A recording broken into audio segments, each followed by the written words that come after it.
મસ્તાની ગેંગના ભાવેશ જિલ્લાના ફાર્મ પર કાર્યવાહી શરૂ થઈ છે।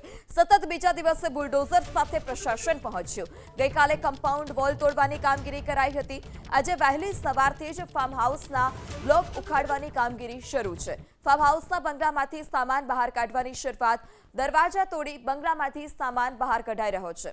આજે ગેરકાયદે બનેલા ફાર્મ હાઉસ પર બુલડોઝર ચાલશે। 7010 ચોરસ મીટરમાં ભાવેશ જિલ્લાએ ફાર્મ હાઉસ બનાવ્યું હતું। ગૌચરની જમીન પર બાંધકામ તાણી દીધું હતું અને આ માફિયાએ ગૌચરની જમીન પર જ આ જિલ્લા ફાર્મ હાઉસ ઊભું કર્યું હતું। ખંડણી અને વ્યાજખોર ભાવેશ વિરુદ્ધ લેન્ડ ગ્રેબિંગનો ગુનો નોંધાશે। ગ્રામ પંચાયત, તાલુકા પંચાયત અને પોલીસ બંદોબસ્ત સાથે કાર્યવાહી કરવામાં આવી રહી છે। રામાધાણી નામના ફાર્મ હાઉસ પર પણ પોલીસ પર હુમલો થયો હતો। 15 માર્ચની રાત્રે થયેલા હુમલામાં પોલીસને પીછેહટ કરવી પડી હતી।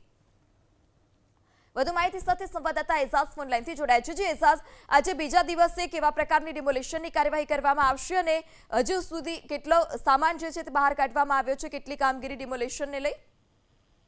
જે રીતના વાત કરવામાં કે પાટણ જિલ્લાના ચાણસ્મા તાલુકાના જીલિયા ગામ ખાતે જે ભાવેશ રબારીનું જે મસ્તાની ગેંગનો લીડરનું ફાર્મ હાઉસ છે તેના પર ગઈકાલ સાંજથી બુલડોઝર ફરવાનું ચાલુ થયું હતું। સાંજે મોડી રાત થતા ક્યાંક કામકાજ રોકવામાં આવ્યું હતું, પરંતુ કહી શકાય કે વહેલી સવારથી ફરીથી બુલડોઝરની ટીમો ત્યાં પહોંચી છે। જિલ્લા વહીવટીની ટીમ, પોલીસ ટીમ, સમગ્ર ત્યાં ટીમ પહોંચી છે અને ડિમોલેશનની કામગીરી જે શરૂ કરી છે। કહી શકાય કે જે 9 વીઘામાં વિસ્તારમાં આવેલું આ મોટું ફાર્મ છે તે ગૌચરની જમીનના અંદર બાંધકામ કરવામાં આવેલું હતું ને છેલ્લા ઘણા વર્ષોથી આ બાંધકામ હતું, પરંતુ કોઈ તંત્ર અત્યાર સુધી કોઈ એક્શન લીધી નથી, પરંતુ હવે તંત્ર દ્વારા જે એક્શન લઈને કામગીરી શરૂ કરવામાં આવી છે। એટલે કહી શકાય કે જે ભાવેશ જિલ્લાનો ફાર્મ હાઉસ છે તેનો ગેટથી લઈને આજુબાજુની જે દિવાલો હતી, કોટ હતા, તે તો તોડી પાડવામાં આવ્યા, પરંતુ અત્યારે વહેલી સવારથી જે લગાવેલા બ્લોક છે તેમજ પતરાનો મોટો શેડ હતો તેને તોડી પાડવામાં આવ્યો છે। સાથે જે ફાર્મ હાઉસના અંદર જે બંગલો બનાવવામાં આવ્યો છે, જે આલિશાન બંગલો જે ભાવેશ રબારીનો બનાવવામાં આવેલો હતો, ખંડણી ખોરી ભાવેશ રબારીનો બંગલો હતો, તેના અંદર જે હાલ ઘર વકરીનો જે તમામ સામાન છે તેના બહાર નીકાળવામાં આવી રહ્યો છે। એટલે કહી શકાય કે હવે જે ફાર્મ હાઉસના અંદર જે મહત્વનો જે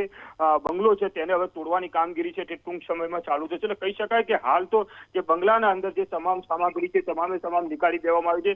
સાથે કહી શકાય કે ત્યાં મામલતદારની ટીમ પણ હાજર છે ને આજના દિવસના અંદર જે ભાવેશ રબારીનું જે ફાર્મ હાઉસ છે તેને જમીન દોષ કરી દેવામાં આવશે અને જે ગૌચરની જમીન પર જે બાંધકામ કર્યું છે તેને ચોખ્ખું કરવામાં આવશે। સાથે કહી શકાય કે જે ગેરકાયદેસર રીતે બાંધકામ કરવામાં આવ્યું છે તેને લઈને તંત્ર પણ ક્યાંક પોલીસ ફરિયાદ પણ થઈ શકે તેવી હાલ તો શક્યતા દેખાઈ રહી છે, પરંતુ કહી શકાય કે જે રીતના ભાવેશ જિલ્લા છે, જે ભાવેશ જિલ્લા છે તેની ગેંગ છે તે પણ અંડરગ્રાઉન્ડ થઈ ચૂકી છે। સાથે કહી શકાય કે તંત્ર દ્વારા જે ગૌચરની જમીન પર જે મોટું ફાર્મ હાઉસ બાંધેલું છે તેને ટૂંક સમયના અંદર જે અંદર બંગલો આવેલો છે તેનું પણ હાલ તો ડિમોલેશન થોડીક ક્ષણોના અંદર શરૂ થશે અને જમીન છે તેને જમીન દોષ કરી દેવામાં આવશે ને સાફ કરી દેવામાં આવશે અને વહીવટી તંત્રના હસ્તે જમીન સોંપી દેવામાં આવશે। જી।